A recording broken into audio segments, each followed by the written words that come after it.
یہ بد نصیب دن اس وقت جو ہم دیکھ رہے ہیں، سچی بات یہ ہے کہ 14 صدیوں میں امت مسلمہ پر اتنے بد نصیب دن کبھی نہیں آئے۔ حضرت امام مالک نے کہا تھا کہ دو ہی باتیں، یا گستاخ رسول زندہ رہے گا یا عاشق رسول زندہ رہے گا۔ دھرتی کے اوپر یہ نہیں ہو سکتا کہ دونوں ایک ساتھ زندہ رہیں۔ ہماری زندگی بے ترتیب کیوں نہیں ہو جاتی؟ ہمارے شب و روز غیر مرتب کیوں نہیں ہو جاتے؟ ہماری زندگی کے تیور جو ہے وہ بدل کیوں نہیں جاتے؟ یہ دن بد نصیب دن ہم نے اپنی آنکھوں سے دیکھے ہیں، لیکن بد نصیب دن ہمارے حکمرانوں کی کرتوتوں کی وجہ سے آئے۔ یہ بات ذہن میں رکھیں۔ ہم نے اسلام اور مسلمانوں کے اوپر انتہائی کمزور ایام بھی دیکھے، بالخصوص جب سلطنت عثمانیہ ٹوٹ رہی تھی، جب مسٹر ہیمپر اور لارنس آف عربیہ کے جاسوس عرب ممالک میں جو ہے وہ امت مسلمہ کو توڑنے کی اور سلطنت عثمانیہ کے ٹکڑے ٹکڑے کرنے کی سازش کر رہے تھے، تو یہ انتہائی کمزور ترین دن تھے۔ ادھر ہمارے حکمران عیاشیوں میں لگے ہوئے، انہی دنوں کا مرثیہ پڑا ہے۔ دیکھ مسجد میں شکست رشتہ تسبیح شیخ اور بت کدے میں برہمن کی پختہ زناری بھی دیکھ، کافروں کی مسلم آئین کا بھی نظارہ کر اور مسلموں کی مسلم آزاری بھی دیکھ، چاک کر دی ترک نادان خلافت کی کباب، سادگی مسلم کی دیکھ اوروں کی عیاری بھی دیکھ۔ اور جو اس وقت حال ہو رہا ہے اس سے پہلے بھی کوئی مثال نہیں۔ 56-57 اسلامی ملکوں نے ڈھب کا ایک زوردار بیان بھی دیا حکمرانوں کی جانب۔ OIC ایک مدعا گھوڑے کا کردار ادا کر، بہت چیزیں ہم نے برداشت کی، بہت کچھ ہم نے برداشت کیا۔ ہمارے ساتھ ان 2-4 اشروں میں تھوڑا کچھ تو نہیں ہوا، لیکن سب کچھ ہم کسی نہ کسی طرح برداشت کر سکتے ہیں، لیکن حدود کی توہین برداشت نہیں کر سکتے۔ اگر اس کو برداشت کر دیں تو میرے پلے رہتا ہی کچھ۔ جہاں میں ان حکمرانوں کو بے غیرت کہتا ہوں، وہاں میں خراج پیش کروں گا سلطان صلاح الدین ایوبی کو۔ میں کہتا ہوں یہ ہے تخت و تاج کے مالک۔ ان حکمرانوں کی قبروں کے نشان بھی زمانے کو یاد نہیں رہے، اور کتنے سال گزر گئے، ایک وہ حکمران تھے آج بھی دلوں کے تخت پہ بیٹھے۔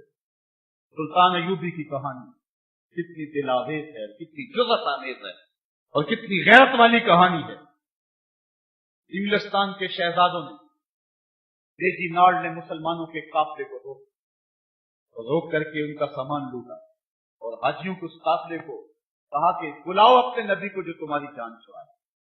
دریدہ دہنی جب سلطان ایوبی تک خبر پہنچی تو میں نے کتب میں پڑھا کہ اس کی آنکھوں سے شرارے نکلتے تھے، وہ غصے سے دانت پیستا تھا، اس کی رگیں پھول گئیں، اور اس نے 3 مرتبہ قسم کھائی کہ اتنی دیر تک چین کی نیند نہیں سوؤں گا جب تک اس ظالم کو اپنے ہاتھوں سے قتل نہیں کر دے گا۔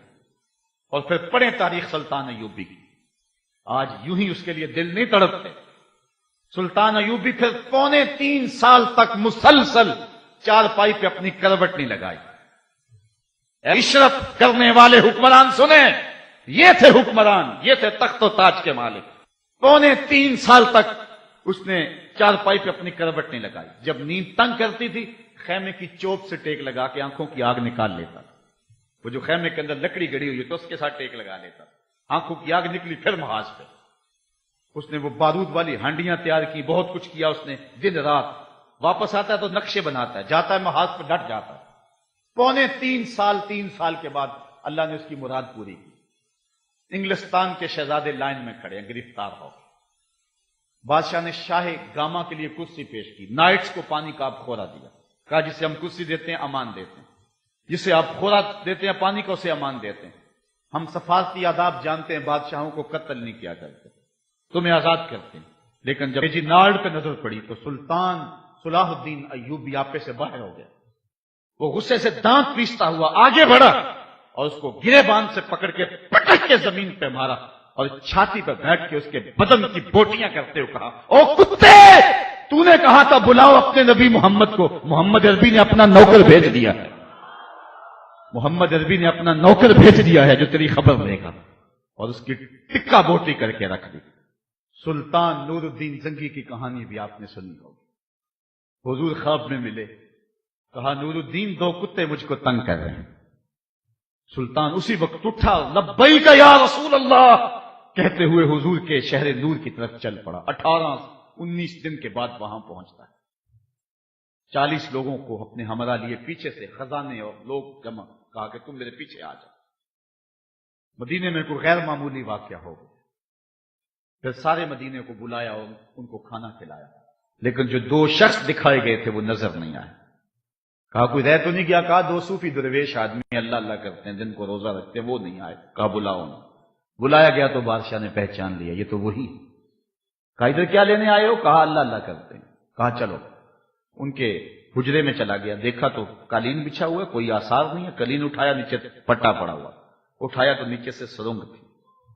وہ حضور کے جسد اطہر کو نکالنے کی سازش کر رہے تھے، سارا دن مٹی نکالتے، رات کو بقیع کے قبرستان میں پھینکا تھا۔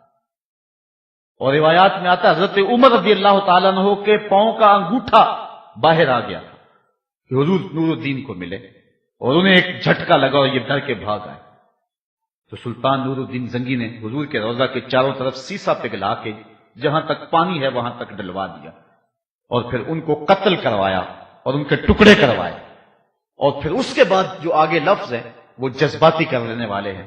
سلطان پھر مدینے کی گلیوں میں روتا پھرتا تھا اور روتا روتا کہتا تھا حضور یہ میری نوکری، کروڑوں انسان بستے ہیں، آپ کا شکریہ کہ یہ نوکری آپ نے مجھے عطا کی۔